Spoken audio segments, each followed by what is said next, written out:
पत्रकार वार्ता में आप सबका स्वागत है। सबसे पहले तो मैं मेरे सारे पत्रकार छायाकार बंधुओं का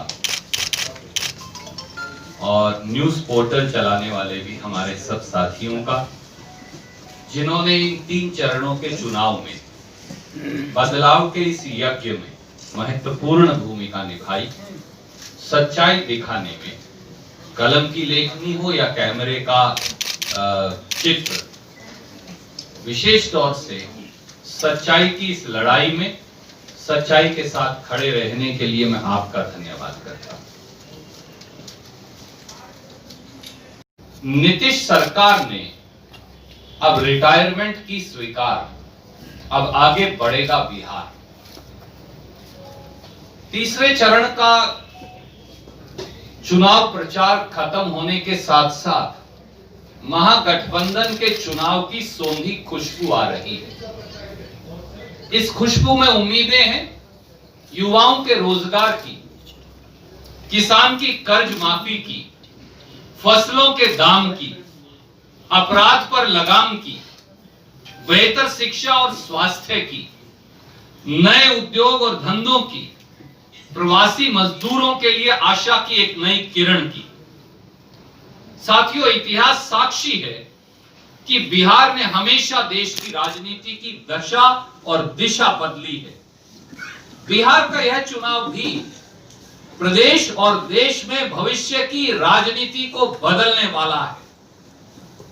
बिहार ने फिर उद्घोष किया है, प्रदेश और देश से जाति और धर्म के विभाजन को तोड़कर, विभाजन और बंटवारे वाली पार्टियों के दामन को छोड़कर विकास, तरक्की, रोजगार, रोटी को दलों और चुनाव की का मुख्य मुद्दा बना दिया। सरकार चुनने और बदलने का मुख्य मुद्दा बना दिया। नफरत और बंटवारे की 6 साल से मार झेलते हिंदुस्तान के लिए ये एक नया सबक है कि डर, भय, विभाजन, बंटवारा, उसकी राजनीति नहीं चलेगी।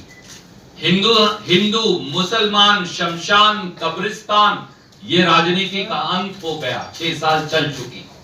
अब विकास, तरक्की, रोटी, रोजगार, फसल के दाम, उद्योग धंधे, इसकी राजनीति चलेगी। नीतीश कुमार और नरेंद्र मोदी जी की जोड़ी ने अपनी नाकामी पर पर्दा डालने के लिए चुनाव को जाति धर्म में बांटने का भरसक प्रयास किया। यहां तक कि वो पाकिस्तान की शरण में भी चले गए। और तो और वोटों के ध्रुवीकरण के लिए भाजपा ने ओवैसी जैसे अपने तोते को बंटवारे की स्क्रिप्ट देकर सीमांचल में भी उतारा, मगर जनता ने जदयू और भाजपा के तोते उड़ा दिए। नीतीश बाबू ने तो हमारे आदरणीय हैं, हम उनका सम्मान करते हैं क्योंकि बुजुर्ग हैं। नीतीश बाबू ने तो तीसरे चरण के चुनाव की वोट पड़ने से पहले ही इस चुनाव को अपना आखिरी चुनाव बता जदयू भाजपा की हार स्वीकार कर ली है। पर जान